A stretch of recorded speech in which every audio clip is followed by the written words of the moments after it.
transportation sector here, as policies get enacted, as Rich said, in the thermal and electric sectors, and work happens there. And then the last thing that we had been on our agenda in the work planning meetings and we didn't really talk about a lot was a framework for decision making. Part of that is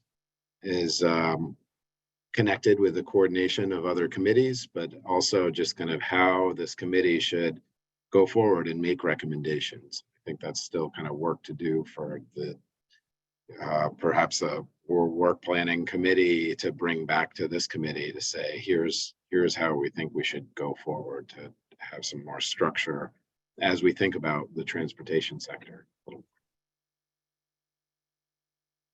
Thanks, TJ. I've got Jared, Christine, and Ryan. Jared? I just want to offer a friendly amendment in terms of the context.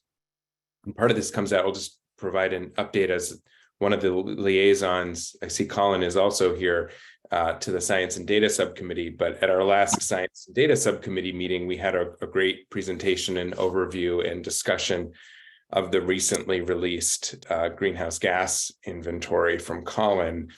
And I just want to clarify that I think that the working group that's looking at our work plan, the desire to focus on transportation isn't necessarily because the transportation sector is the largest source of our greenhouse gas emissions. The latest data from 2020 show that it actually was not for the first time. It was the thermal sector. And when we look ahead, of course, there's always caveats in terms of the projections looking forward and in terms of how much confidence we can have in projections. But, in the inventory, there were projections, and I think it is very reasonable to assume that as we get towards the latter half of this decade, a business as usual trajectory would have the thermal sector being a larger source of emissions than the transportation sector because of the certainty around Advanced Clean Cars 2 and the uncertainty around the future kind of policy and regulatory framework in the thermal sector. And so I think that the need and desire to focus on the transportation sector in terms of the work plan of this committee now is as the biggest remaining gap in terms of there is a clear policy framework that the legislature has adopted and decided to advance via the clean heat standard. There is a partial policy and regulatory approach through Advanced Clean Cars 2 and Advanced Clean Trucks. But I think when you kind of add up and look where we are, where we need to get to, where are the gaps, there's still a fairly substantial gap in terms of the transportation sector. So I just wanted to make that clarification that I don't know how much longer it will be accurate to talk about the transportation sector as our largest emitting sector. I think it's really on par with the thermal sector and expected to be lower as we get towards the end of the decade, unless there are additional policy actions to drive the thermal sector down. So just wanted to add that context. Yeah, thanks, Jared. I should have said thermal sector emissions down. Understood. It is interesting, to see how the shifts are occurring among the sectors. Christine? I totally support the recommendations of the work plan group, and thank you for taking the time to think that through. I especially like the idea of hearing from the PUC on a periodic basis, because there's so much to figure out, both delightfully so and frighteningly so. So I'm hoping maybe once a quarter, since it's going to be pretty active, but I maybe that's too frequent. I do have a question. I'm not remembering sort of who owns creating the schedule for the development of the next climate action plan, and therefore who would be the first person to know about when this subcommittee's work would need to begin. It feels like it's coming sooner than I would hope for. So I hope there's somebody starting to think that through, so we have maybe a little bit more lead time than we did last time. That was said so delicately. It's a great question, Christine. I guess for starters, I would ask the steering committee to take a look at that question.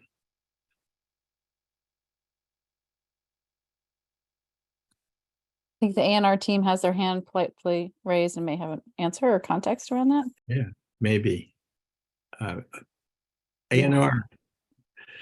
I just thought something that came up at the last time the steering committee met, and as part of the conversations with the Climate Council in March, and then ongoing at the April meeting as well, was a recognition and appreciation that the Climate Action Office is doing a lot of work that the council wants to do, but there isn't a lot of discourse happening between the council and the Climate Action Office. And so especially, I can speak to your specific point, Christine, but I just wanted to raise the broader issue. There was an appreciation and recognition that the Climate Action Office should be reporting out quarterly, at least, to the council on prioritization, priority work that we're leading and implementation of the CAP, and then larger planning efforts to sort of be responsive and show that we're working in good faith with that respect, and also like identify the gaps that the council's trying to fill might be already being filled over here. And then with respect, one of the biggest and exciting developments within the Climate Office, and then more broadly in support of state government and action, is that the state, as of June 1st, will have $3 million in hand for a climate pollution reduction grant from the Inflation Reduction Act. And there are two, that money is coming to the Climate Action Office, but like we're partnering really closely to sub out some of that money to Public Service Department. We're thinking about money to RPCs through that grant. There's a vision for that grant, the way that Megan and I crafted with the support of other state agencies submitting that grant and work plan. And one of the really exciting components of it is that there's a PCAP, a Priority Climate Action Plan, due next March. That PCAP will just help us further prioritize our current CAP and make us eligible for implementation grants from CPRG, which is $4.6 billion.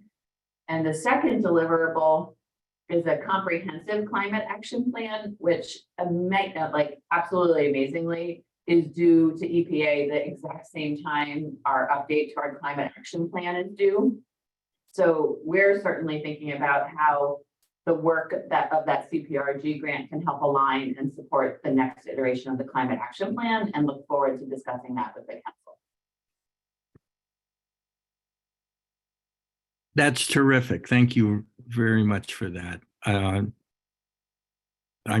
positive that we will want to be hearing from the Climate Action Office frequently, and some kind of formal check-in every quarter makes sense to me personally, but the committee can decide how it wants to proceed on that. Ryan?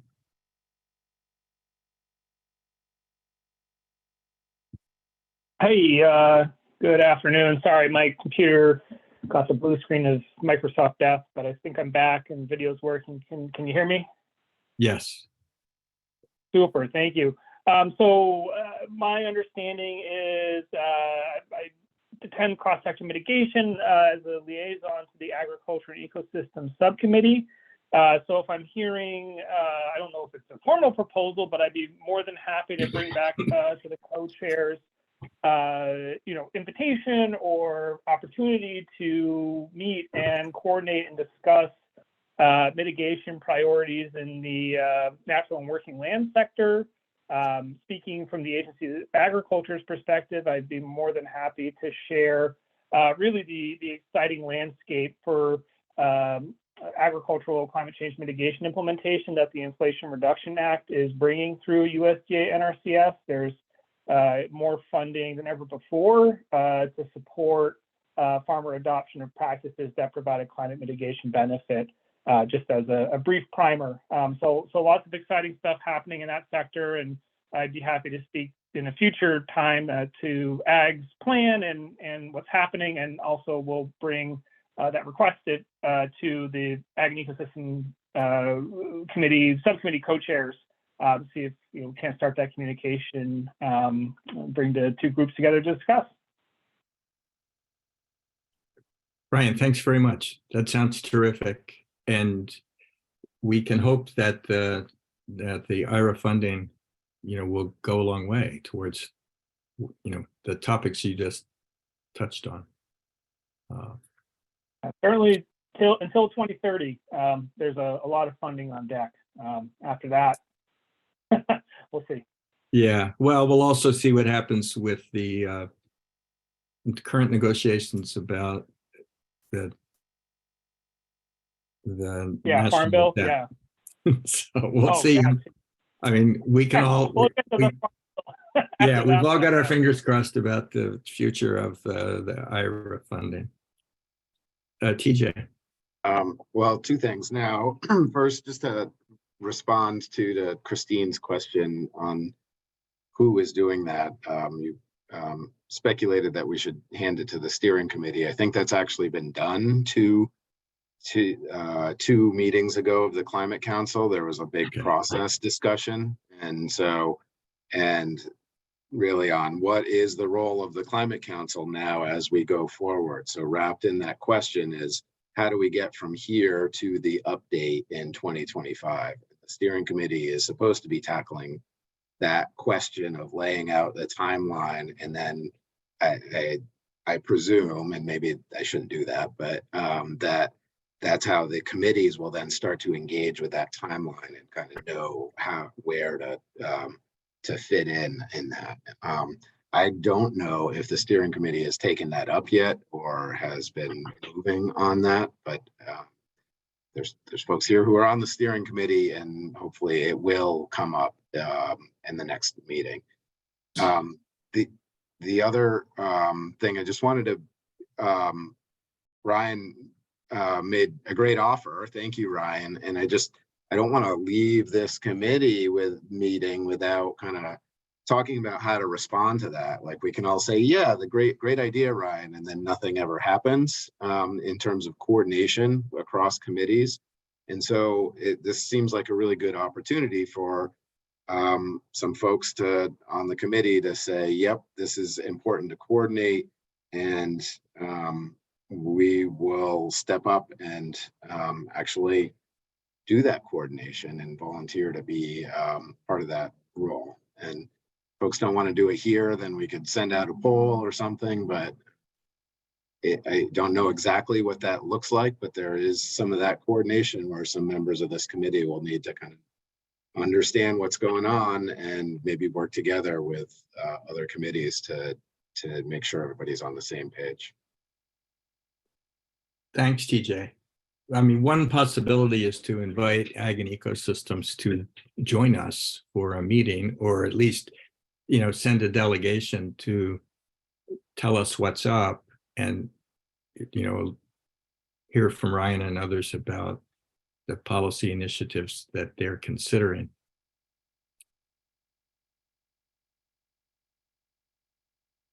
If there are folks on the committee who would like to, step up and do that outreach, let me know.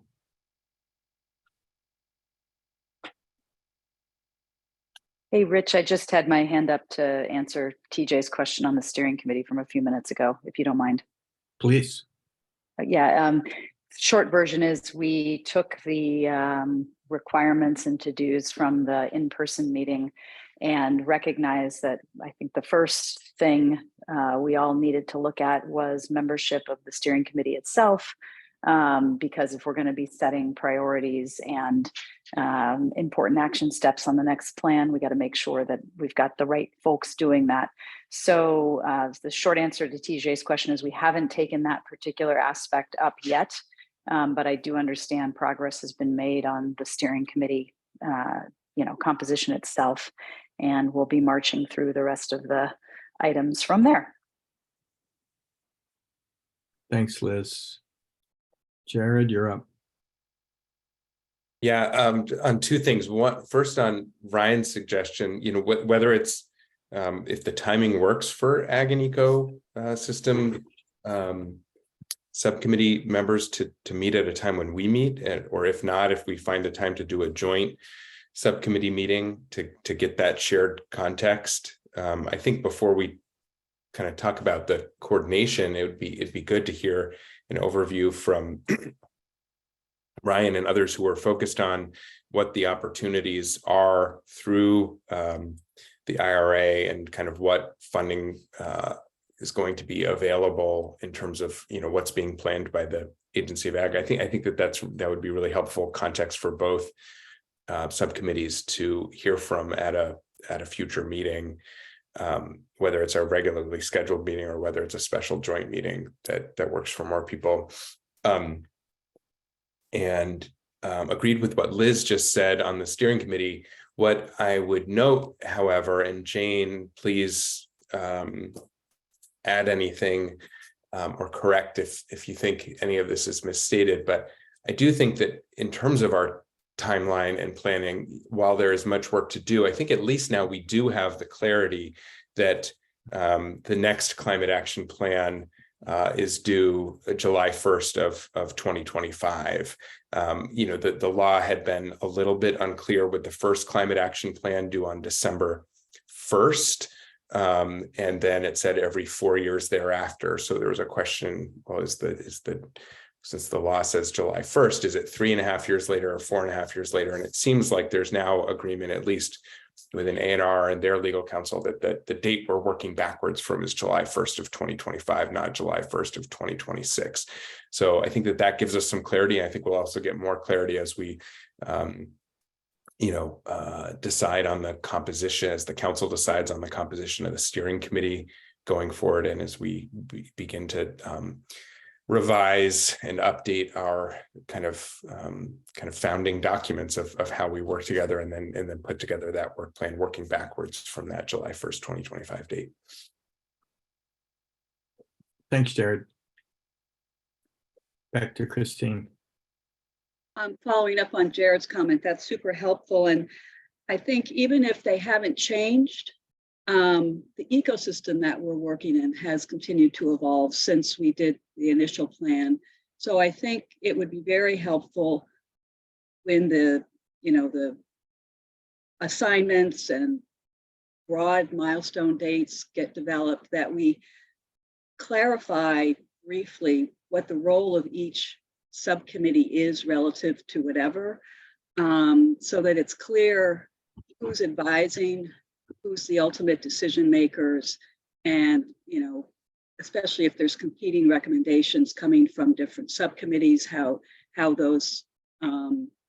adjustments get made, informed by those situations. Now that we've gone through it once, I would hope that we could continue to provide ever more precision about what the roles of all these various parties are relative to the development of the final plan. That may be obvious to some people, but I don't think it's necessarily obvious to everybody all the time. Yeah, well said. I'm going to, I'll suggest that if the steering committee doesn't address that, we can ask them to add some clarity.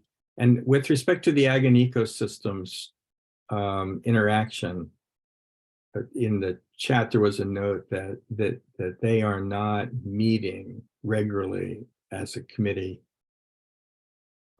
as this committee is, but that still leaves us with the opportunity to invite representatives from the committee along with Ryan, or including Ryan, to meet with us and to give us an update on what they see the opportunities are and what kind of actions they would recommend. So at least we're going to be informed as to the, I don't know, nature of the opportunities, so get some realistic assessment about where that might be headed. So Ryan, maybe with the action step that we should take at the moment is to ask you to come back to us with a suggestion about how to proceed. And we can take a moment to be thankful that we have actually formally appointed members of this committee as liaisons to the other committees. Here's a concrete example of that working.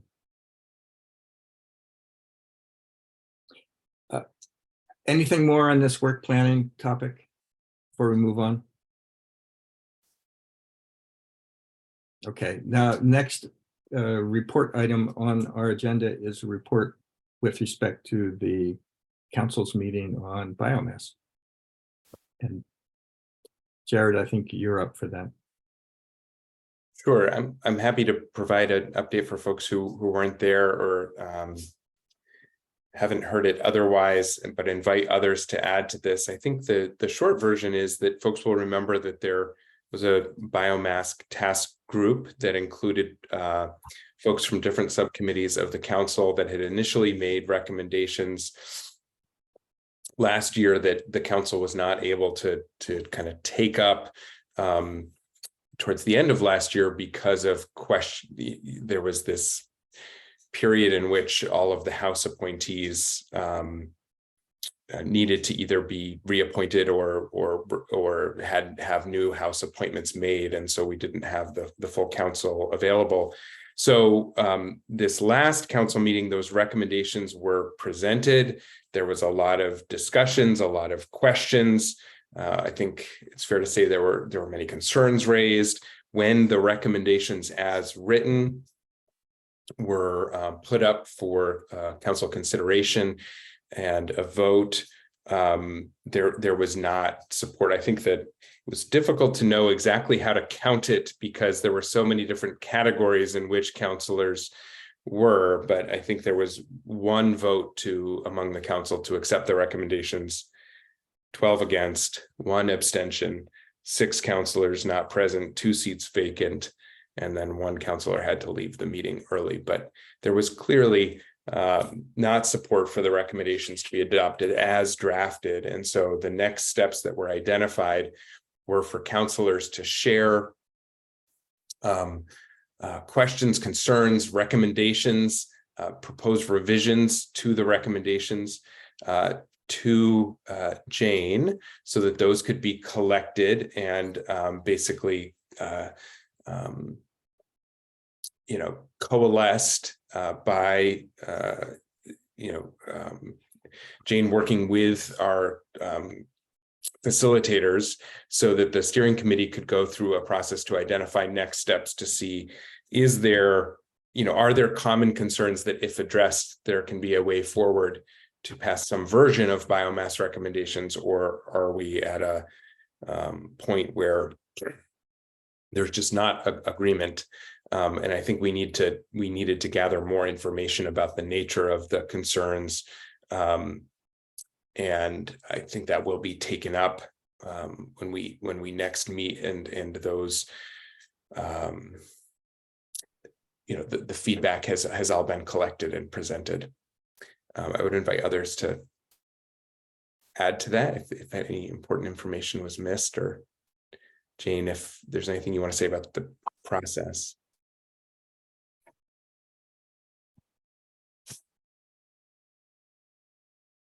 Sorry, poor Megan has to drive it to work, but yeah, so just gonna put some finer points on the timeline and details, but we received comments from 8 counselors. We've assimilated those into a single repository of all the comments and concerns.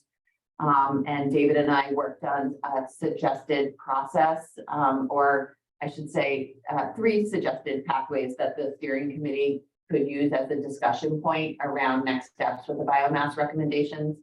And the steering committee is meeting on Monday, and the main substance of that agenda is around next steps with the biomass recommendations and council work planning, which includes timeline for taking these back up, either as a package or individually. So if really interested in it, the materials, I'm trying to get those materials out to the steering committee today, which will have all of you copied on it as subcommittee members. So you'll see the recommended process suggestions as well as the assimilation of comments. So you'll get all of that today, and then the meeting on Monday will be substantive in nature about what to do with them. Jane, thank you very much. We're a little bit late in getting to public comments, but we have time on the agenda now to take comments from the public.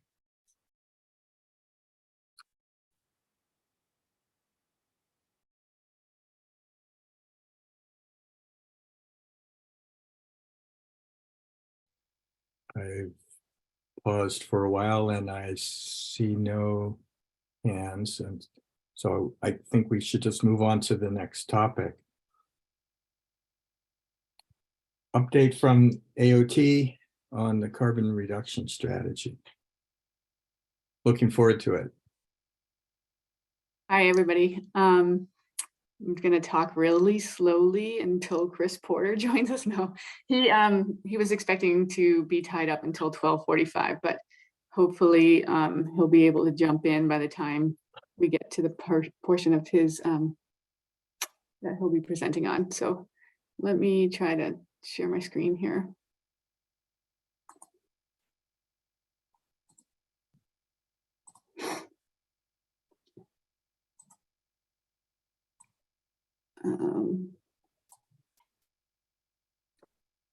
Can you all see that? Yes, looks good. Okay, I'm trying to figure out how to get you all back. No, I can't do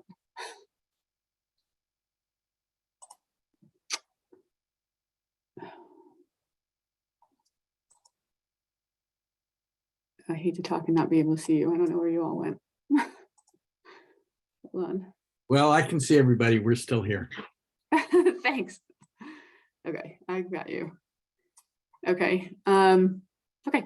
So yeah, thanks for having us in to provide this update. I think I know most of you, but I'm Andrea Wright. I'm the environmental policy manager at VTrans and serving as the project champion for the carbon reduction strategy. And I'm joined by our consultant team right now is one person. From Cambridge Systematics, Ben, if you want to just introduce yourself. Yeah, hi everyone. Ben Eskin with Cambridge Systematics. Assisting with the carbon reduction strategy and leading a lot of the analytical work and strategy development. So nice to see everyone. So our intent really is just to provide an update and provide you a status of what we've been doing since the last time we were in to talk with you. I'll start off with just a really brief overview and kind of a grounding of what the carbon reduction strategy is and how we're approaching the work. And then Ben will give a brief overview of and a status of the gap analysis that we've been working on.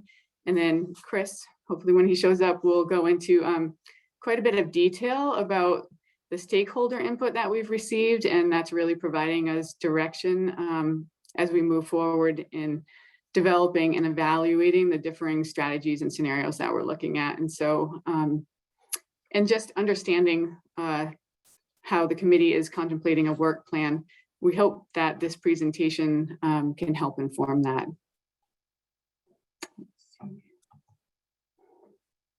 So yeah, just a brief background on the carbon reduction program. Federal Infrastructure Investment and Jobs Act created the program, really designed to provide funding for projects that will reduce transportation emissions, and to do so through the development of the carbon reduction strategy.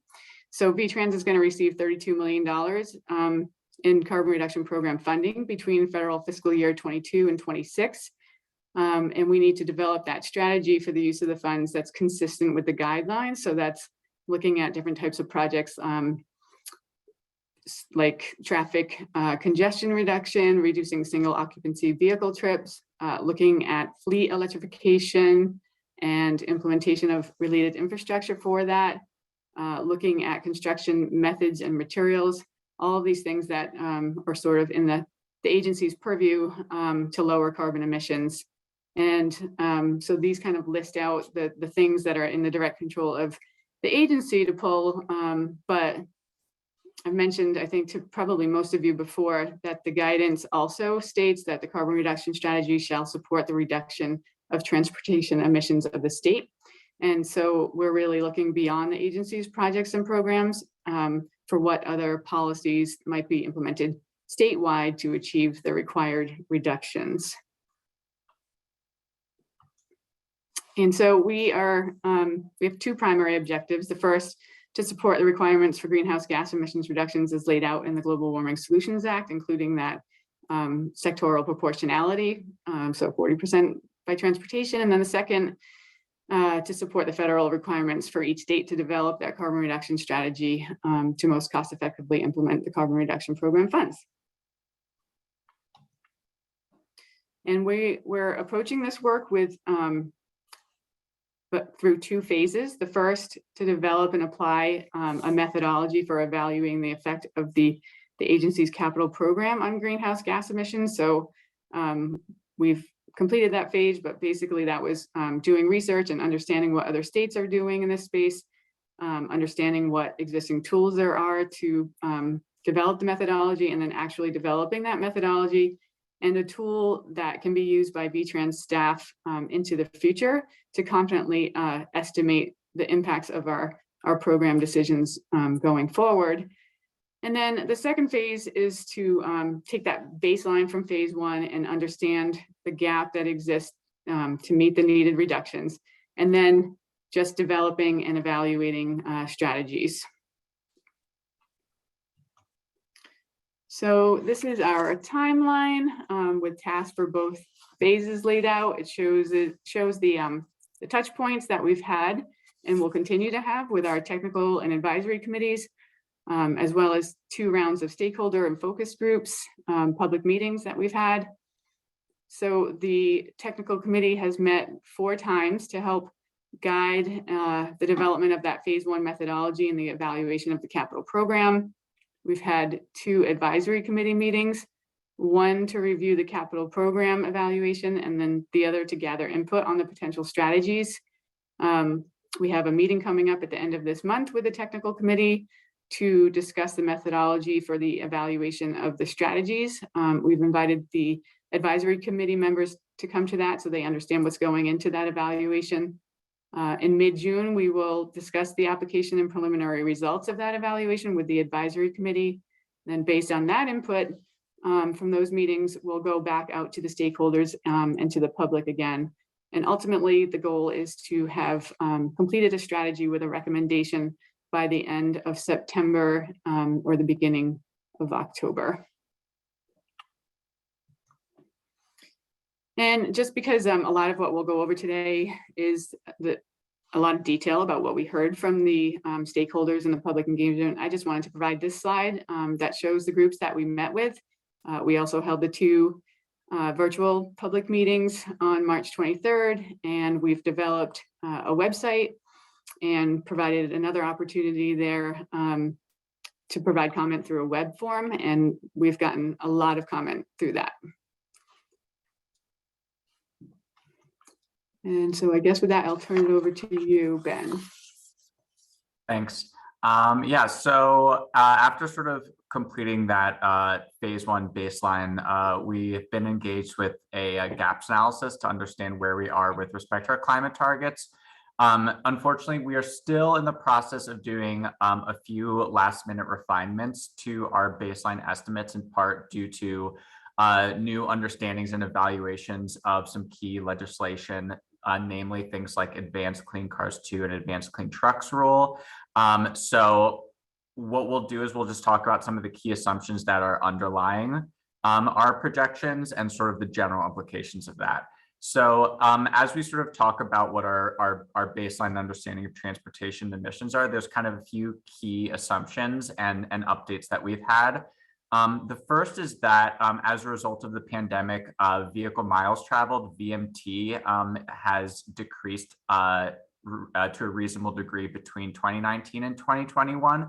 So within our modeled projections, there is a recovery period that is still currently underway, where as of the most recent calendar year, 2022, VMT was still about 8% below pre-pandemic levels. Again, we're expecting that to increase, but that is something that is sort of underlying some of our key projections. And if you go to the next slide, another sort of key assumption that's in our baseline is the anticipated adoption of the Advanced Clean Cars and Advanced Clean Trucks rule. And again, there's some specifics within the implementation of this that are still going to affect our overall emissions forecast. But the general trends within these rules are that we've shown what our anticipated percent stock levels of electric vehicles within the different categories. So by 2030, we expect around 20% of the passenger car fleet to be electric in accordance with the Advanced Clean Cars rule. And then looking down to medium and heavy duty trucks as it relates to the Advanced Clean Trucks rule, we're at about 10% of our medium duty trucks by 2030 and 60% by 2050. And the numbers are even lower than that for the heavy duty trucks, with about 3% being electric by 2030 and 30% around by 2050. So that's, again, some of the sort of key elements that are going into our baseline as we compare with our goals. The sort of big picture is that we do anticipate there to be a gap in terms of where our projected emissions are and where our climate goals are. Again, we can't present those exact numbers until we have exact clarity on a few key elements, but we do anticipate there to be a gap in our 2030 and 2050 climate goals. And all of the evaluation that is going into our strategy development is progressing with that assumption. So I think you can go ahead and go to the next slide. Maybe I could. Yeah. Okay, so I think my colleague Chris is still out, so I'm just going to go ahead and take over for him on these slides until he's able to return. But so where we are right now is understanding our, I can actually pause there. It looks like you've got a hand. Well, So if you want to wait for Chris, I did have a couple of questions on your first two slides, Ben, if that's okay. sure, yeah, I think that's fine. Although I don't want to all of a sudden start playing the timekeeper. I don't know how our general time management for this this session is. Do you think we have time? I to think stop you're for a doing, question or two. you're doing okay for time. Okay. All right. Sure. Go ahead. So my first question is on slide 8 on the VMT projections, and I'm curious that kind of what are the assumptions behind and the rationale behind assuming that in 2025,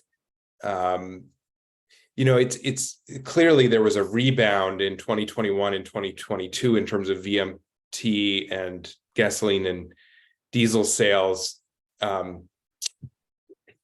As the pandemic kind of changed and more people were out and about, but it seems that some of those shifts may be more durable in terms of telecommuting. So it's interesting to me that, that seeing like a 2022 number of a 8% below 2019 VMT, but then the projection is just in a few years that decrease will almost totally have gone away, or mostly have gone away in returning back to 2019 levels. And I'm just wondering if you can speak to kind of some of the assumptions that go into why you think that would be the case. And then I'll just preview my next question, which is on the next slide, is that it looks to me like, correct me if I'm wrong, but that the business as usual scenario you're presenting on here on slide 10, or sorry, on slide 9, is assuming that all of the vehicles, all of the zero emissions or electric vehicles that are delivered to Vermont as a result of Advanced Clean Cars 2 and Advanced Clean Trucks will actually be placed in service, which seems hopefully that ends up happening, but it does not seem like that will just happen business as usual or a matter of course without supporting policies and programs to make sure that all of those vehicles can be purchased and placed in service rather than just delivered. So if you could comment on those two things, those were the questions that immediately came to mind on those slides. Sure. So let me start with the VMT. So I think this is always going to be a thorny issue post-pandemic to kind of have that crystal ball and understand exactly how travel patterns will play out. It's something I think we can also have a future conversation because so this VMT forecast was done, I think, by ANR's consultant for the LEAP model. So I can kind of speak a little bit to the output and I guess somewhat to the assumptions behind it, which is it is forecasted again that the VMT was calibrated downwards from previous projections, obviously as a result of the pandemic. And so they calibrated the 2020 and 2021, and I believe maybe even 2022, according to what we observed as travel patterns from new data that came from the highway statistics. And I believe then that it was expected to effectively recover and converge by 2030. And again, that is an assumption that perhaps that's pessimistic in terms of what are our long-term assumptions about the future of telework. I think there's been a lot of research that when you actually look at fuel sales for things like diesel, they've pretty much fully recovered. And again, for gasoline, they haven't quite recovered, but we do know there's some rebound effect that even though there are some people who may be teleworking more, they're substituting other non-work travel a little bit more. So, I think we can sort of make sure that we understand kind of exactly what the assumptions are, but I agree you could potentially call this pessimistic if you think there's more work from home durability, but I think it's really trying to reflect some of the kind of national patterns that we do see. So that's the VMT one. I see Megan, you have your hand up. Let me just quickly talk about the electrification, which as you said, yes, this is an optimistic portrayal in the sense that all delivered vehicles are uptaken. And I think this is somewhat, there is a sort of built-in assumption for us as we do our strategies that all the strategies that we are pursuing are going to be in order to help make this vision possible. So I think as we do our strategy development, it's almost like, what are all the prerequisites that we need to do to make sure they get delivered? So there's going to be an assumption as we do the modeling that we will utilize whatever infrastructure build out and incentives are needed to make that uptake a reality. So again, we're really trying to, as we talk about the scenarios, like almost make this business as usual come to fruition. So we're not being additive on it. So it's a little bit jumping ahead, but that's kind of how we think about it. I see a few other hands, so I'll let people jump in really quickly. First Megan, then Gina and Jared. Yeah, it's Jane, and I actually just wanted to highlight for the benefit of the subcommittee that one of the challenges that Ben was alluding to with like not being able to share a refined gap is because we are really working consciously to align the business as usual comprehensive update we're doing through LEAP and with SEI as part of the buildings thermal contract with the carbon reduction strategy. And that work has been delayed because of a lot of back and forth with SEI around assumptions. And the state team hasn't gotten comfortable with that business as usual model yet. And as a result, haven't rolled it out to the task group to look at it yet and further ask questions on the model. So I just want to put a finer point on some of the technical questions that Jared, you're asking. You as a task group member are going to have a chance to see under that hood before it's finalized and ask even more detailed questions.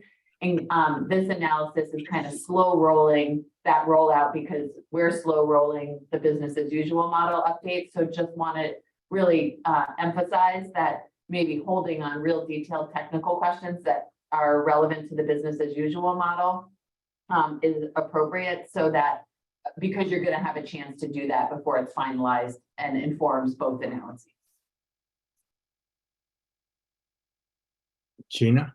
I just wanted to say two brief things about VMT. One is VMT is looking at the averages over time, and the pandemic was an unprecedented event. So the conservative approach is to just view that as an unprecedented event and look at that long-term trend. And then the other thing is, VMT includes all trips on Vermont roads, and that is not just commute trips. These are all the trips that are taking place by trucks and by cars driving through. So, you know, the effect of, let's say, a work at home policy may not tilt the number that much if you're looking at all of the trips on Vermont roads, which VMT captures. So those are my 2 comments about VMT. Okay. Clarifying the obvious, but anyway. Thanks, Gina. Jared and Bram, let's be a little quick because we need to move on. Yeah, just quickly on the VMT, I would say, you know, I asked the question because I'm genuinely curious about the assumptions, not because I think that is necessarily wrong. It would be a little bit surprising if, to me, if the number got down to be, or the reduction was quite that low in 2030 as compared to 2019, but it's mostly, you know, it's mostly out of curiosity and just wanting to know what the assumptions are. I would say that my concern about the business as usual projections, in that assuming all of the vehicles delivered are put into service, is I understand why that is a reasonable approach for the sake of simplicity of the modeling and being able to do this project. My concern would be if we think ahead to a scenario in which this modeling then is informing policy or investment decisions. And I wouldn't want to see a scenario in which there is a proposal to, you know, expand incentives for lower and middle income Vermonters to be able to purchase electric vehicles, or a proposal for expanded charging infrastructure that we then look at and say, well, our business as usual assumes that all of the electric vehicles that are going to be delivered to Vermont are going to be put into service. So there's not a kind of dollars spent per ton reduced value to investing in further incentives from an equity standpoint, or to investing in greater charging infrastructure, both of which may be necessary to make sure that we actually get the full adoption of what will be delivered. So it's not a concern about the modeling, it's how the modeling could be used, especially if we believe that there will need to be additional investments and supports to take full advantage of that. So I just want to have kind of clear eyes and thinking about that as we go. Bram.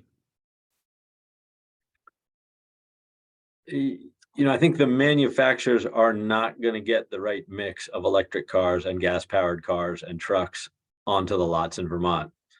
And it's just as likely that they will miss on the other side, you know, on the question of uptake, that they won't deliver enough electric vehicles to Vermont. You know, demand could easily outstrip expectations, so that the dealers are left with a bunch of gas-powered vehicles on the lot that nobody wants. So I think the risk of having too many electric vehicles sitting on the lot is probably no greater than the risk of not having enough. And Christine. Just riffing off Jared's comment, I do believe messaging is super important, especially the further this work gets distributed and discussed out in policy and regulatory arenas. So I would challenge the team to reconsider whether you really want to brand a forecast that is not business as usual as a business as usual. I find it hard to believe that 20% EVs on the road of passenger cars by 2030 is really business as usual as we know it today. So I'm not challenging the modeling, I'm challenging reflection about the messaging and the branding of the modeling. So maybe it's existing policy as opposed to business as usual. Perhaps, yep. Right. Or something like Right. that. The Yeah. Because can we let's get back to the presentation. okay. And we have successfully taken enough questions that my colleague Chris is here to jump in on the strategies and scenarios. So Chris, are you on? I am. All right. Yeah. Mm-hmm. Great. So, well, let's dive into it. So the process for looking at strategies and scenarios is we've already identified kind of a list of different types of emission reduction strategies, and we are providing some general information on benefits, co-benefits, and equity effects based on what we know about these strategies from elsewhere. We will be combining these in different scenarios to actually do some more quantitative evaluation, and then comparing effects with the gap that we need to fill, and then ultimately coming up with a set of recommended strategies in a scenario. Next slide, please. Yeah, so we've bucketed strategies into 5 categories: mode shift, land use and teletravel, clean cars and trucks, carbon management, which is things like cap and trade, cap and invest, and clean fuels, and then traffic and roadway strategies. Next, please. This is just a summary of some of the public feedback we heard from the stakeholder outreach groups. The groups that we reached out to are listed across the top, and then the strategies down the left side.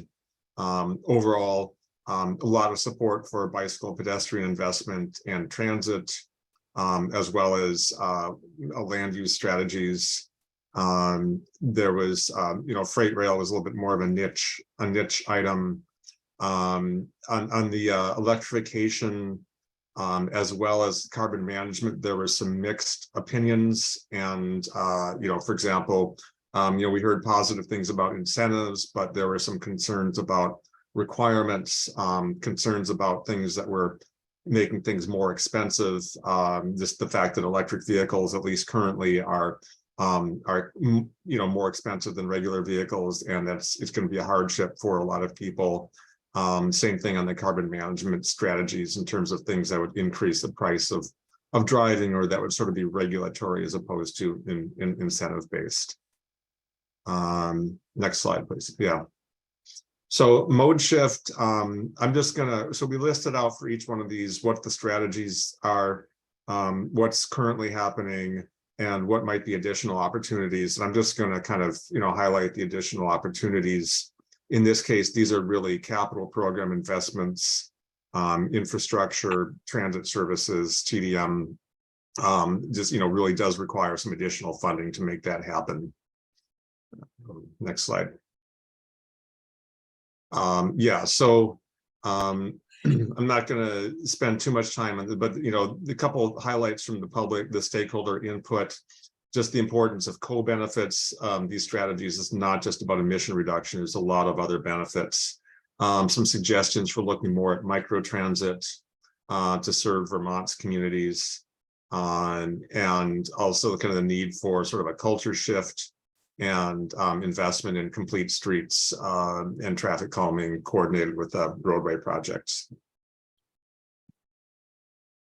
So I'm again not going to take a lot of time in each one of these, but this is how we kind of characterized benefits and cost effectiveness for the different strategies, again based on the literature, looking at greenhouse gas reduction potential measured in terms of percent, also in terms of tons per $1 million of an investment, higher being better.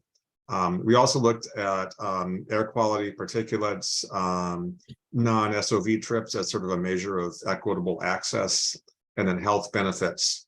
And, so for example, you can see with the mode shift strategies, typically relatively small emission reductions, modest cost of, not so great on the cost effectiveness, but really good co-benefits in terms of mobility and health, especially on the active transportation side. So land use and teletravel, we did identify opportunities in terms of expanding broadband, smart growth zoning incentives, and reducing barriers to development in smart growth areas, The state already has some programs that are directed at that, but potentially, could expand and make those programs stronger. High support for these. Some comments that land use goes hand in hand with mode shift. Some comments about road design standards and kind of needing to revise those. Interestingly, most people at the meeting said they already teletravel as much as they can. So there's sort of a question as to how much, now that COVID has got us all teletraveling, how much more can we do? And also just some concerns about affordability in some of the, the compact smart growth areas. These are potentially over the long term, very cost effective in terms of emission reductions. And so that's kind of, it's a really longer term as opposed to shorter term strategies, at least on the land use side. On clean cars and trucks, again, a lot of programs in place already for these, especially with the new federal programs as well as the state incentives. Beyond what we're doing with advanced clean cars and trucks, California is adopting its advanced clean fleets rule, which would make the trucks side even stronger. There could be, again, even further expanded incentives, public investment, fleet transition support. That's a big one in terms of getting the medium and heavy trucks to turn over, make ready funding, not just the vehicles, but also the infrastructure, and potentially you could also look at fee-based programs. Again, so realizing that the new rules, we did get feedback, yes, that those are going to still need a lot of investment. We need a reliable network with good placement of infrastructure. Again, some concerns that we focus on preferences for incentives rather than standards or requirements. Also the need for multi-state collaboration, given all, so the cross-border nature of freight traffic. And again, affordability concerns. So these vehicles tend to be very cost effective in terms of emission reductions, but they're not mobility strategies, like some of the other transportation strategies are. So that's really the key distinction. It's really all about emission reductions, and both greenhouse gases and air quality. Carbon management, we're looking at cap and invest, cap and trade, clean transportation standard. Something that's been proposed in Vermont. You could develop your own program or join a neighboring program if it gets established, or New York is looking at a cap and invest program. Given the small state of nature of Vermont, it may be probably more effective in the long run if there's a regional action on this. As I mentioned with the public, we did get some public feedback on that. There's definitely mixed reactions again about these, as I mentioned. And potentially very effective. You're both raising revenue, you're raising revenue and then putting it back into clean transportation. So it's a self-funding approach. Again, really much more focused on emission reductions, but depending on how you use your cap and invest funds, you could reinvest them in mobility strategies as well. And finally, on the traffic and roadway side, there's some activity in terms of signal and intersection improvements to improve traffic flow. Not a lot that we can do in terms of emission reduction potential, with existing infrastructure, but, long term, it could be technology, like incentives to promote high occupancy ride sharing, all electric automated vehicles. And then also on the construction side, low carbon materials and fleets, small percentage of overall emissions, but something the Agency of Transportation has under its control. I would say long term, the technology side with the automated vehicles and ride sharing is sort of the wild card as to how that's going to develop. And we didn't get a lot of comments on these strategies. So again, a little bit of uncertainty in the long term. Again, traffic flow and low carbon infrastructure, modest emission reduction potentially, but potentially also cost effective. And in the long term, again, maybe the advanced ride sharing, could be a mobility strategy as well as an emission reduction strategy. So we talked about some possible scenarios, one focusing just on VTrans or the agency and transportation and what they can do in their capital program, mode shifting, support for clean vehicles through infrastructure, and then traffic and roadway strategies. We looked at outside of the agency, potential regulatory actions and also incentives, and as being sort of two sides of the coin. We also intend to look at a combined scenario that really puts everything together. So yeah, so again, next steps is to really, we're actually in the process now of doing the modeling of the strategies and scenarios, and that's going to be further developed over the next couple of months. And then bringing that into an actual carbon reduction strategy and incorporating a second round of public and stakeholder input in the middle of the summer.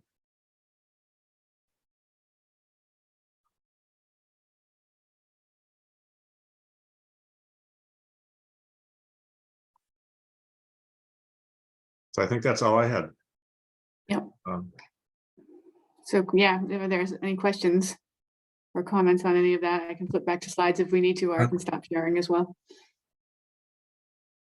Thank you. Gina, and then I have a question. Chris, maybe I'm stating the obvious, but the initial look at the VTrans budget showed that transit and rail and bike ped has little or no benefit to emissions.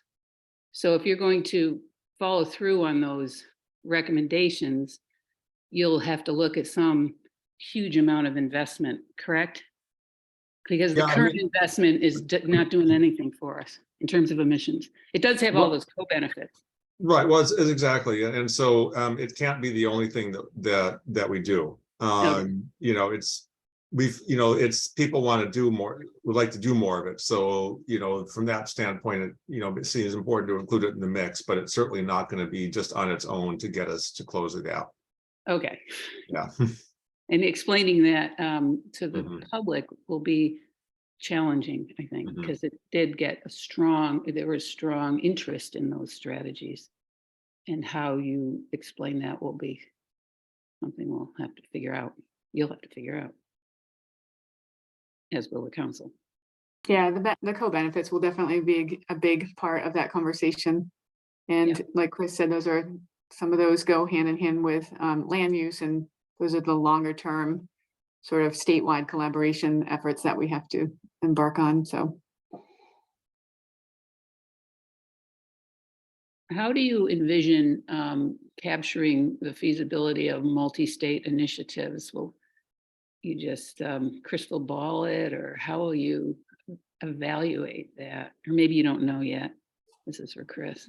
Yeah, I mean, honestly, we don't have a way of, I think, either predicting or quantifying that. Again, there was the TCI initiative that was trying to get going for a while. Now we've got New York trying to do something that Vermont could potentially piggyback on. But you won't go so far as to talk to people in other states or Georgia. No, we're not trying to do that kind of that. crystal ball. No. Okay. Just wondered. Thanks. Yeah. Jared.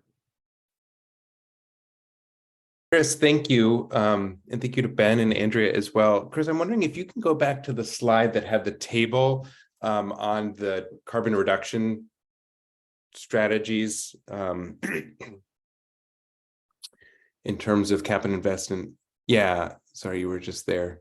The carbon management. Yeah, I'm surprised why in that last column on the health benefits, why there would be an assessment of health benefits for cap and invest as having benefits of some magnitude, but not for cap and trade or a clean transportation standard. If those policies are going to lead to decreased emissions, presumably that's the end result of those policies are going to lead to health benefits. So it's surprising to me that that's kind of a blank column for cap and trade and clean transportation standard in terms of health benefits from those policies. So I'm wondering if you could speak to that. The other thing I just want to kind of note, something that you said in your intro that just to add a little bit more nuance to is, I believe you said something like, because electric vehicles are more expensive than fossil vehicles. And I think that one of the really important nuances there is kind of at a MSR, the upfront cost or the MSRP before incentives, because we see across the board that when we compare comparable model to comparable model for electric versus fossil, there are many electric vehicles that are actually less expensive than their fossil counterpart after taking into account those incentives, let alone the kind of lifetime costs. And that seems like there's another co-benefit there in terms of consumer savings of paying less for maintenance and paying less for fuel over the kind of life of the vehicle that I'm not sure is getting fully captured in, if that seems to me a really clear co-benefit of electrification strategies and of carbon management strategies is saving consumers money over the longer term in terms of lower fuel and maintenance cost or the lifetime cost of ownership. So I'm wondering if you could address both of those questions. And then the last thing I would say is, when it comes to, I didn't see the numbers in terms of the stakeholders, like in these meetings, how many people were participating, how do we have a sense of, representativeness? I mean, it doesn't seem like these were broad surveys. It seems like they were relatively small focus groups, but it wasn't entirely clear. So if you could provide some of that context as well, that would be helpful. I'm just worried about overly weighting a small, perhaps non-representative focus group rather than weighting, the focus group of the 180 legislators and the law that is the Global Warming Solutions Act and the need to meet these requirements. Yeah, so this is in terms of participating in meetings. The focus groups were sort of targeted groups to represent, so the business community, freight interests, or whatever. So certainly subsets of the Vermont. The public meetings were, I don't remember the exact numbers, maybe 60 people total or something. I mean, a lot of those were from groups as opposed to the general public. So it's certainly not a representative sample of the population. I mean, we're taking the suggestions, we're not, that doesn't mean that we are, fully steering the strategy based on what we heard from those meetings. Just, we wanted to collect suggestions from as many people, as groups as possible. In terms of, I'm just working backwards, in terms of EVs being cheaper than regular vehicles after incentives and lifetime cost savings. I mean, yeah, there definitely, some cost savings in terms of energy use and potentially maintenance over time. That could be kind of reflected qualitatively. There's still, I think, the concern about affordability is that even, new EVs, but I mean, many people can't afford a new car. So, it's going to be a while before those really trickle down throughout the used car market. And then finally, on the health benefits of cap and trade and keep clean transportation standard, there would be some benefits from reducing emissions of those. Might for the clean transportation standard, it might depend on the fuel mix. The biggest health benefits actually come from active travel and walking and bicycling, which is cap and invest. We're showing kind of a range because it really depends on how those monies are invested. But I think it would be fair to show some health benefits from the other, the cap and trade and clean transportation, just in terms of the degree to which there is electrification that, reduces emissions across the board. So I've got a question. Does that complete your answer to Jared? I didn't want to interrupt. I think so, unless there's. Think you got them all? Okay. Yeah.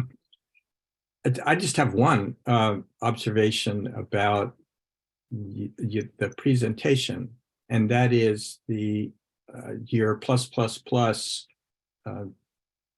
technique there. And here's my question.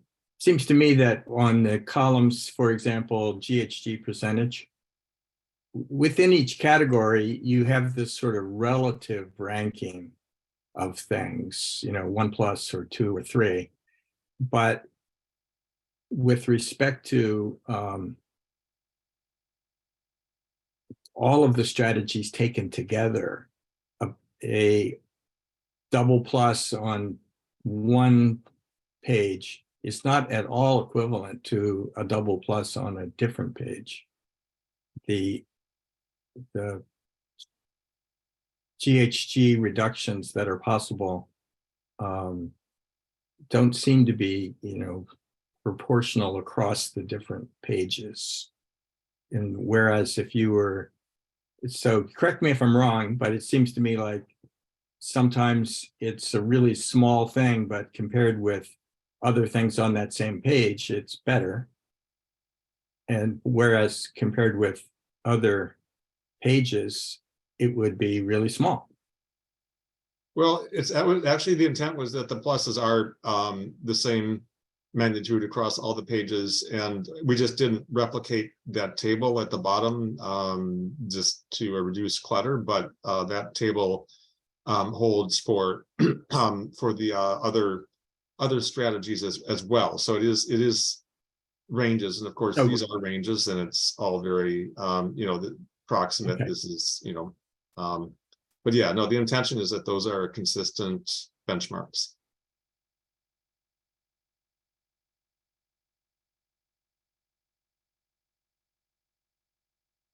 Thank you. It's useful to have those the additional info. Right.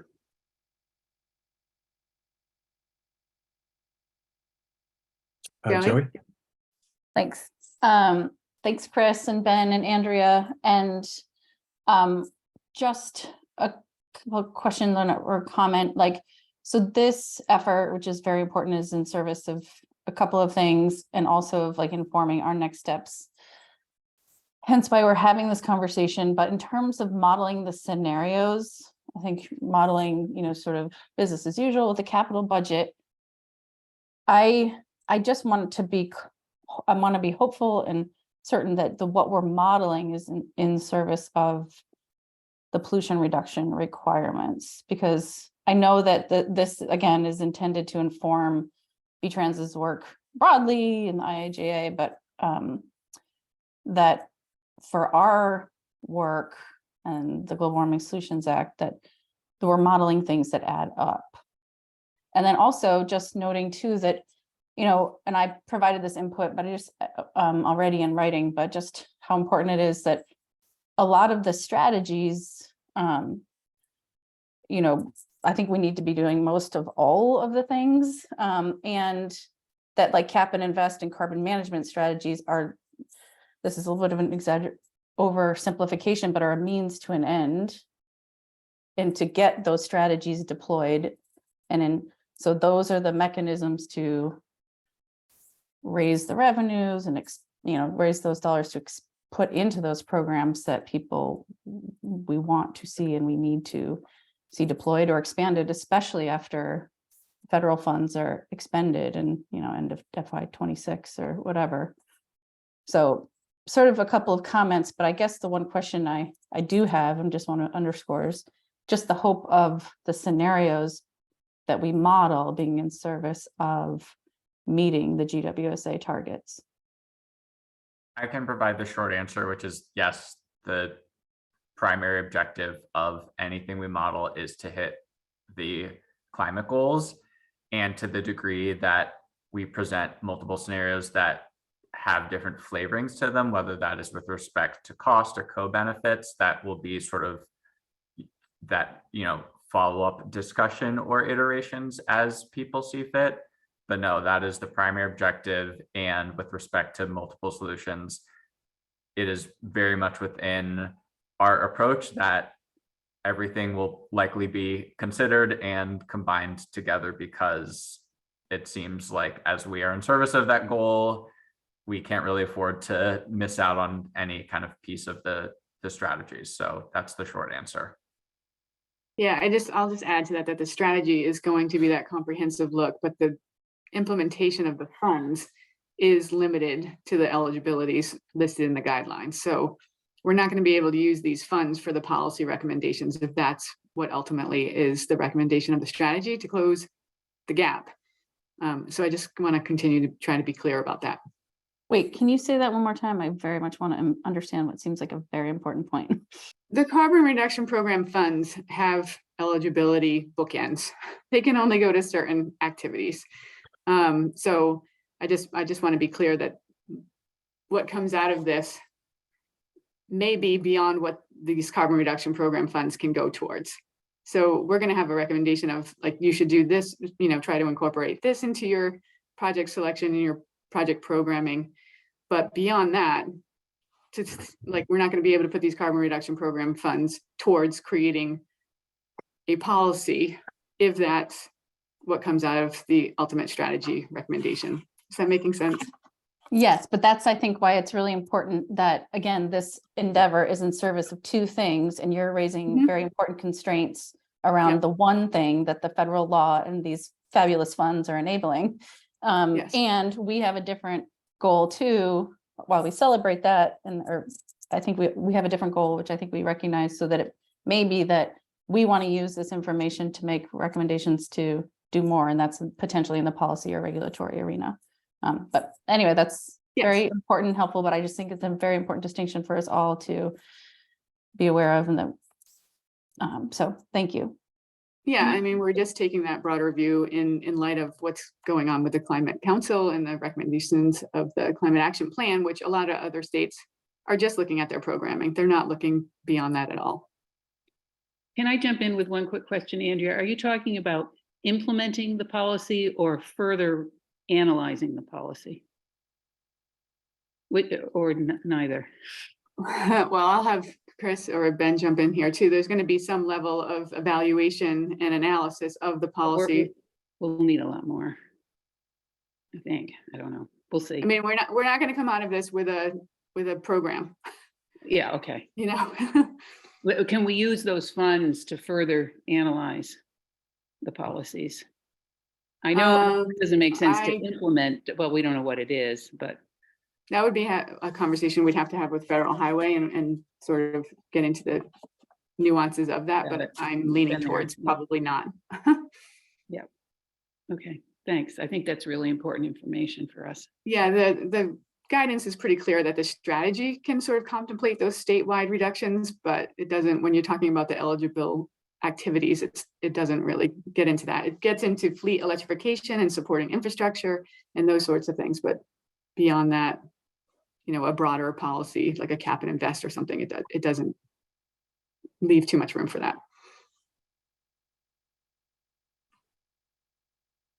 Well, thank you all for a really interesting, informative presentation and update. Any further comments before we turn to public comment?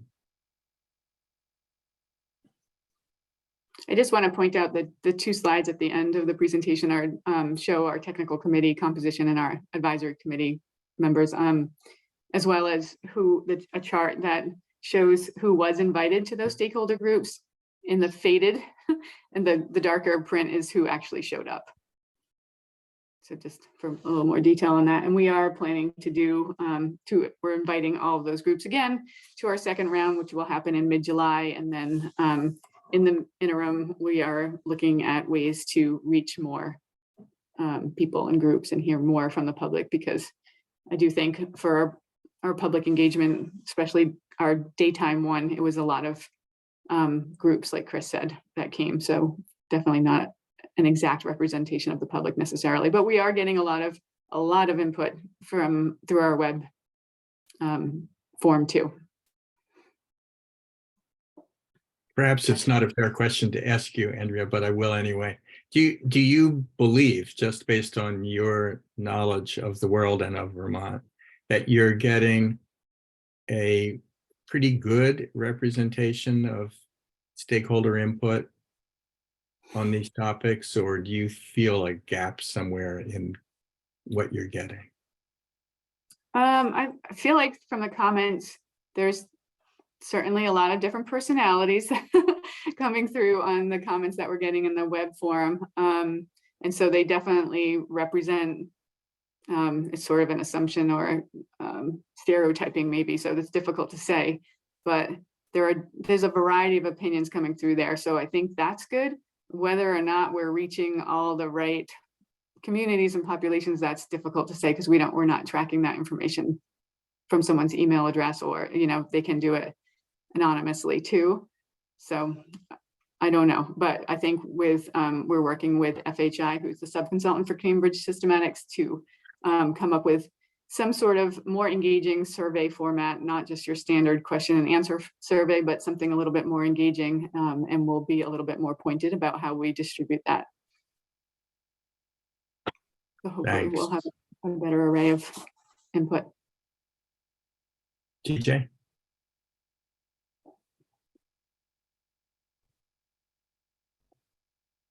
Your hand is up, but you're Sorry, there. You couldn't find the unmute button. This isn't a question for Andrea or the team, but more for the committee. And this came up in the work planning, so I'm going to circle back to that. And just maybe not today, but in the discussions we had, is how much does the committee think, how much work should this committee be doing in parallel to what the CRS is doing? It's a pretty robust set of work here, and we talked a little bit earlier about kind of having some panels or kind of understanding information gathering for this group to have a broader basis. But is there, you know, I just want to kind of circle back now that we've heard this presentation again, an update of what's going on, and kind of see what the committee thinks of, you know, is it simply just that, staying informed with different options and then continuing to stay in tune with the results of the CRS, or is there something different or more that the committee is thinks it should do? Thanks, TJ. Any comments on that? I think TJ's raised a very interesting point. I mean, your transportation subcommittee has been put on hold while this is going on. For how long, I'm not sure. It makes me very concerned that we're not staying on top of it, and we're not going to be ready this fall when it all comes to a head, so to speak. And I don't know what exactly the answer is at this point, given our somewhat limited capacity as a group, or so it appears to me from the outside. But I'm worried about it. No one else. I don't know if others are, but we should definitely have a conversation about it. I mean, they're doing some really excellent work, but to what extent do we just not intervene? We are, some of us as individuals are on various committees, but we're not speaking for this group. We're just speaking for our transportation perspectives, whatever they might be. That's all I was going to say, is that most of that transportation task group is involved in this process through the committee discussions. So right, but we're one voice in a larger group, and we don't necessarily we can't necessarily speak for this group, for the cross-sector team in that context. We're just giving our professional opinions. Right. Thanks, Gina. Jared and Joey may have comments on this topic. Joey, please go ahead. Oh, I mean, just pivoting off of that, thanks, Jared. And I am sensitive to the amount of work and just the sheer capacity, and then it's summer, but I also appreciate the question that Gina is raising, and yes, we have been involved, but to further our work, to look at, you know, based on the recommendations that we made in the transportation space, recognizing that one or more of a cap and invest or a performance standard would be helpful. How will we infill, you know, do the work to answer the question of which which of those or combination thereof and why is sort of what I'm kind of grappling with. And I just don't know. And I think it really speaks to what Gina is raising in terms of how do we fill the gaps that this important work may not be filling in service of our need as a council and as a subcommittee.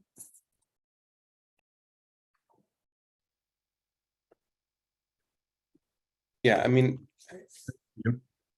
I guess my thinking on this is that it's certainly really helpful to stay abreast of this analysis and this process, but I'm really worried about kind of a wait and then make a recommendation, because I do not believe that the end result of this analysis is going to be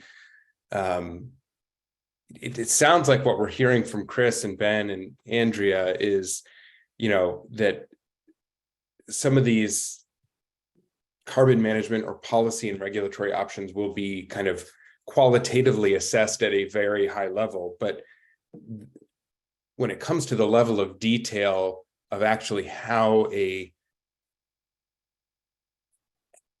policy, regulation, or program could be designed, those details really matter in terms of how you assess it, in terms of its potential impact and benefits, and how you assess it relative to the other options. I would frankly be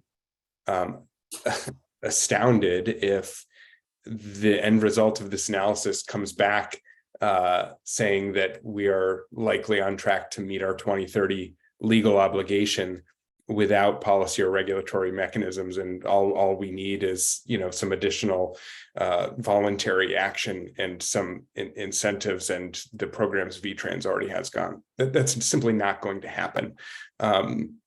And so I think what that behooves us to do is to keep following this, to stay abreast of it, but not to keep our finger on the pause button of the policy options, of which we know we are going to need to recommend, and doing the more fine-grained, detailed analysis of what are those options. We heard that is not going to happen through this process. Outreach to New York about what their plans are for their cap and invest program, deep dives into what a clean transportation standard could look like, or some other type of cap and invest approach. And so I do think it's incumbent upon us to stay abreast of this work, coordinate with it, be aware of it, but also to continue doing the analysis so that we can make a clearer policy recommendation than we already have. I mean, we've narrowed the funnel. We've pointed to these two general options, but I don't think that's actionable enough for the climate action plan or for the audiences that read it and intend to act on it, from the administration to the legislature. Can I just ask Chris and or Ben to kind of, if they can, comment a little bit more on the qualitative versus quantitative sort of limit of the analysis that you anticipate, how that's gonna, because I sort of, well, go ahead. I'll let you guys talk first. Please go right ahead. And then I'm going to ask Christine to make a recommendation, or if she doesn't, I will. Chris, were you about to say something? Did I hear your voice, or no? Do you want me to? Well, unless you wanted to say something, I could start. I think when we say qualitative and quantitative, we're talking about Vermont specific modeling and analysis. Qualitative, we're talking more about sort of what we know from other similar programs or projects that maybe go in addition to or beyond what we can model specific to Vermont. And one of those, for example, is a cross-sector cap and trade or cap and invest, which we're not set up to model, but which we can pull in information from other modeling efforts to the degree that any of it's public in the past, or if there's anything from New York, for example. So it's just sort of it's just sort of a distinction of how deep we can get into some of the analysis from a quantitative Vermont specific perspective. Ben, did you have something to add?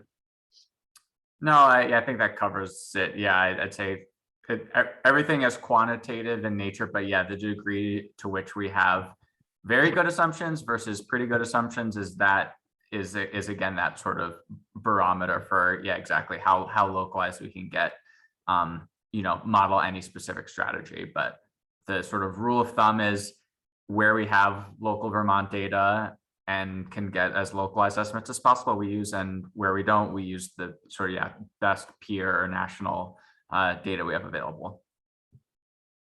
All right, well, thank you for that. Christine, do you have a question or an observation or a recommendation? A mixture of both. This has been super informative, and I can totally appreciate that there always are boundaries when you get a pocket of money from a funding source, and that boundary for you all may not be close enough to alignment with what we are trying to achieve and need to achieve for the GWSA, as Joey has pointed out previously. So I agree with everything that Jared just said. However, I want to ask ourselves now or in the near future, who is the we that we have in our minds who would be doing any additional research, analysis, policy, proposal development, et cetera, should there be a gap between the work that should be happening in the policy and regulatory arena in Vermont to meet the transportation goals in the GWSA compared to the final results of the work we've just heard about.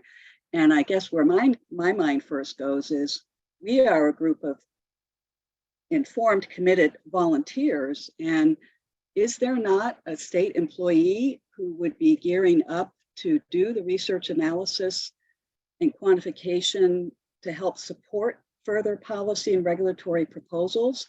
Or do we always know we need to default back on the charity of folks around this volunteer table?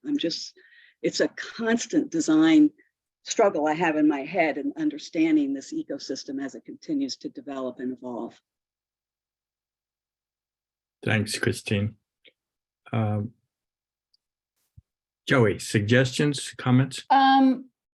Well, just following on what Christine said, I have similar questions, but also one other particular question related to if there is a gap, which we anticipate there being, and there needs to be more work to research and analyze what particular strategy you would employ to fill that gap, or strategies, or policy or regulatory tool. Could there, I know it doesn't seem like Jane's there anymore, but I wanted to thank her and anyone who was on the ANR team who put together the grant application for the carbon pollution reduction grant program, $3 million coming into the state. Would any of those dollars be available for potential technical analysis and support if that grant is in service of states meeting their pollution reduction targets? And I've said in service a lot today. I don't know why. But I don't know if Megan or Colin, if Jane's not there, may have any clarity. If there was a gap, could there be resources there? So I'll just say that the budget that we submitted to EPA, which I'm perfectly happy to share with anybody for the carbon pollution reduction grant planning portion, budget's quite a lot for upcoming technical analysis. A lot of it is tied to consideration of our update to the climate action plan in 2025 that Jane indicated we're essentially going to kind of fold into the CPRG planning process. So we have a lot of flexibility there, and I think we are open to identifying needs related to upcoming technical analysis work. But that's going to be a major component of our spending, I think, in that funding, is making sure that we're being really thoughtful and have the appropriate analysis that we need to do the priority plan and then also the updated plan. Thank you. Let me make a request of our transportation work team, which it would have two parts, and ask you whether it makes sense. The first is, as we discussed earlier in today's meeting, it makes sense for the full committee to hear from other states or experts who know about other states with respect to these major policy options that we anticipate will be needed to complete the full picture of carbon reductions required. And we need to hear from those folks, and we need somebody to figure out who they are and to invite them to come and present to us. And that's something that our transportation group doesn't have to be the answer, but you can invite people to help us. So to set up, and help schedule a meeting for us. And the other would be to keep an eye on the question just asked about the grant funds available to the state and how they might be deployed in service, Joey, of this examination. And that's something, that we can do without having to, carry the weight of the world, but be strategic. So I see Christine's nodding. I can't see Gina. Or does that make sense to the folks on our transportation team? Thank you. All right. So let's figure out how to do that and take steps to move on the actions that we discussed earlier in this meeting. I feel a need to apologize to any member of the public who's been wanting to address us on the CRS portion of this agenda. But if there is, because we're past time for that, but if there's someone present who would like to speak to that, please do so, or let us know. We're approaching the end of our meeting time, but we do have one more topic on the agenda, which is a quick legislative roundup. And Joey? I will happily provide a quick legislative roundup. Two things before that, really. It's a little distracting because there's an adorable baby. That baby is really adorable, Gina. Wow, thank you for that. And then maybe I will loop in with the Transportation Task Group, and maybe we can just meet briefly and build off of the two recommendations Rich just made and come up with a little plan. So I'll follow up with the task group, and we could host a meeting and we could publicly warn that meeting. So Thanks, in Joey. terms of legislative roundup, clearly there's a lot that happened. I mean, obviously the big climate policy related to our work and a cornerstone recommendation of the initial climate action plan was the advancement of exploring a clean heat standard, S5, the Affordable Heat Act. Despite the governor's veto, the legislature overrode that veto, as people know. And now a 2-year process will commence. And the legislature appropriated, I believe, $825,000 to the Public Utility Commission for 3 positions to support consultancy services and begin to sort of round out program design. I think around $900,000 to the Public Service Department for positions, consultancy services to study the program design, do some economic modeling. And so over the course of 2 years, with the support of a technical advisory group and equity advisory group, stakeholder engagement, the PUC and the PSD, 2 very important partners to the state of Vermont, are going to do that work. And then sort of a rule in the form of legislation will come back before the legislature, go through a full legislative process. And before any program could actually be implemented. So it was a big lift. Obviously there was, if you're reading the news, there was a lot to it. And now we're going to get the information that we need to figure out how we design the program to potentially, to reduce emissions, in line with the Global Warming Solutions Act, but also do so with parameters around it to, mitigate against cost impacts and make sure that everyone can access the benefits any program would deliver.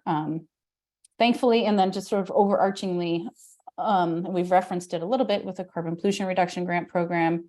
Thankfully, at the same moment in time, there's really significant federal funding, and hopefully with the debt ceiling negotiations, maintaining the Inflation Reduction Act funding to really put towards any thermal program and in general, the kinds of programs that we want to deliver and support as recommended in the Climate Action Plan. A few other highlights, the legislature passed the transportation bill and the budget, not huge new investments in the T-bill. As you probably know, largely there was huge investments last year and really important programs that VTrans is lifting up and implementing already related to vehicle, electric vehicle incentives and vehicle infrastructure, electric vehicle charging infrastructure, and far more. So not a huge amount of work in new investments in the T-bill, but really important carry forward work happening in the budget. The budget is a different story. There are a lot of critical investments in the budget and many important programs, not just related to climate, but a couple I'd highlight related to climate is needed more sustainable funding to implement the environmental justice program, about $320,000, I believe, to support program implementation. And really importantly, they moved it from an annual or multi-year appropriation to base budget funding. So a really important investment in standing up this overarching EJ policy and program. There's also a $900,000 investment as requested from ANR to fund the Climate Action Office and key priorities, including some of ours. So that's good news. The budget, for one or more reasons, is probably going to see a gubernatorial veto. There is a veto override session for later in June. So it's, moving forward, but to be determined what actually happens with the budget. But it's a must pass bill, so they're going to pass the budget. And ideally those components that I just mentioned will sustain. A few other things. There was a bill aimed at modernizing Vermont's renewable energy standard, S112. It included an appropriation of $75,000 plus per diems to establish a legislative working group to explore and make recommendations in the form of draft legislation for consideration in 2024 to update and, when you say modernize the renewable energy standard program. A lot of that work is happening in the Public Service Department, very important player in that conversation. So that would be a working group. The legislature also adopted the Energy Efficiency Modernization Act, which would extend and expand a pilot program to allow Efficiency Vermont and Burlington Electric Department to advance transportation and heating electrification, giving them a little bit more flexibility to cut costs and carbon in other arenas beyond the electric sector largely. And then a few other just very quick highlights that I think may not be as much in cross-sector, but very important. H126, sometimes known as the 30 by 30 bill, is a bill aimed at addressing the challenges of biodiversity loss and climate. And it sets a goal of conserving 30% of Vermont's land by 2030 and 50% by 2050 through durable conservation measures. So it would be sort of creating a statewide conservation plan to look at how to do this. So I'm not sure if the governor has made it to the governor's desk or not, but that did pass the legislature. And there was a very important housing bill too, which had some smart growth elements to it. Clearly, we need more housing, more affordable housing, strategically sited housing. So those are some of the big buckets of work in the legislative arena. I may have missed some, so if others have anything to add, but there is really important progress and some of it's still a little bit in limbo. But that's generally what I know. Thanks, Joey.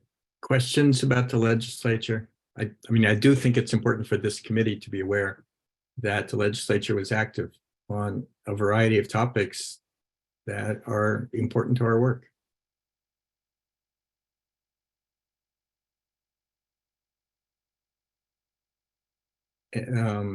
There's a note in the chat from TJ. Do you want to say something orally about that, TJ, as we wrap up? Sure, I didn't know if there was going to be time, but I just wanted to make sure that we're all thinking about expectations.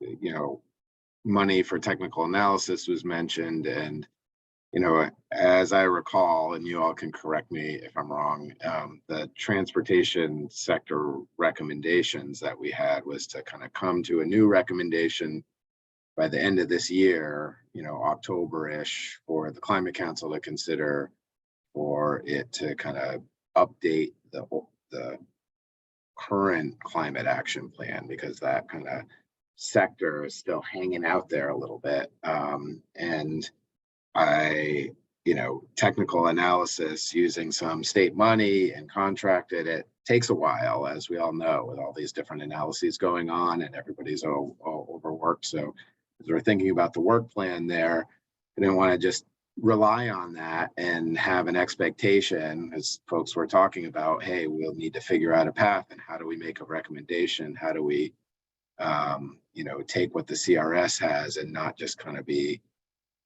left wanting more, for lack of a better way to put it, in October. And I'm not sure technical analysis and this money, I think it'll help, but it's not going to meet the deadline that